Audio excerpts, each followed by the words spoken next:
Last Friday, Meg brought a lovely plate of brown butter pumpkin oatmeal cookies for the radiation oncology team at the Cancer Institute.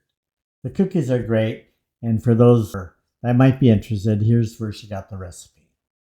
I go there for radiation treatment 5 days a week, and I get weekends off. Wow, the weekend! On Friday, October 24th, I completed the 8th of the 45 radiation treatments I'm scheduled to go through to treat this cancer. I will finish these treatments about a week before Christmas. I showed up for my first radiation treatment wearing the shirt my daughter had sent me. And that's me up there in the state-of-the-art linear accelerator, or LINAC, ready for treatment. These machines are few and far between. I feel really fortunate there happens to be one less than a half an hour from our house. Anyway, those who know me know that I like numbers, so let's just get right to the numbers. And I'm going to start with the most important numbers first. We will start with the prostate cancer stage.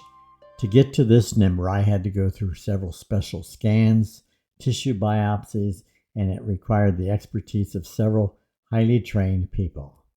My prostate cancer stage is stage 4. No way around it. That's just not good. However, it's important to look at the fine print. More specifically, I learned that I have prostate cancer stage 4A. Though the scans indicate my cancer has begun to spread, it has only gotten to one little lymph node right next to my prostate. It hasn't yet spread to any other organs or my bones. I was glad to hear that. Being stage 4A improves the odds that the medications and the radiation therapy I am undergoing will work. We will just have to wait and see. Before they determined my prostate cancer stage, they had determined my Gleason score. That's next.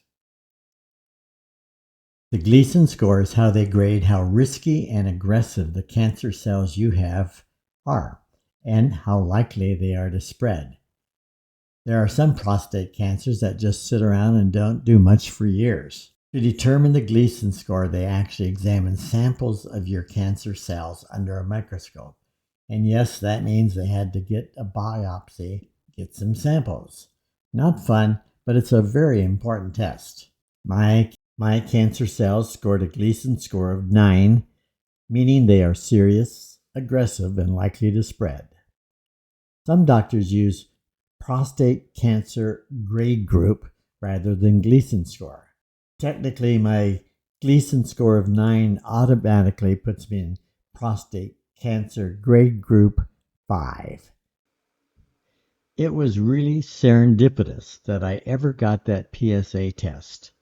I felt perfectly healthy, and all my regular tests were very good.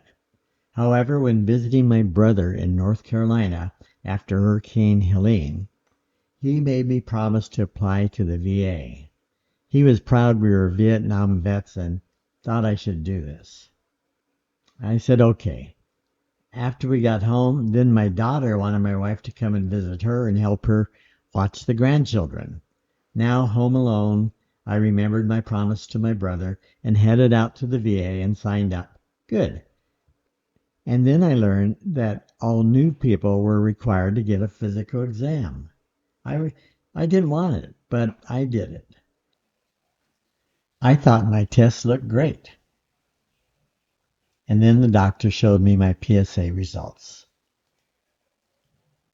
It's easy to see that my score was quite outside the normal range.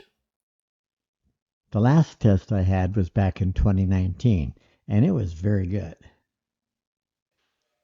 So initially it was my PSA, this simple and inexpensive blood test that alerted the doctor that something might not be right and led to all the subsequent testing. As a result, I now have a whole new cast of acquaintances that now includes a physician, a urologist, 2 very qualified physician assistants, an oncologist, and a radiation oncologist.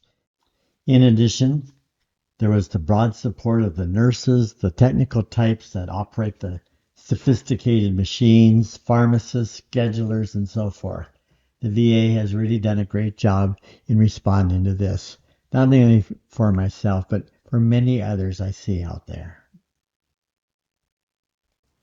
On the negative side, the combination of medications, shots, and extensive radiation treatments is likely to cause mental fatigue, physical fatigue, weight gain, as well as a number of other unpleasant side effects. However, on the positive side, this treatment plan does provide a chance to live. Well, more specifically, there are somewhat reasonable odds that if this treatment plan works, I could beat this cancer and recover afterwards. I find that nice. Anyway, I think I've covered all the high points and everything I have kind of up to date. So I'm going to end this video now. I will be making some more videos later. And what else? Those who know me might suspect I am up to something on my own. I have my own plans outside of all these shots and medications and radiation treatment to help fight this cancer. I take it kind of personally. So I'll cover that in another video later. Bye.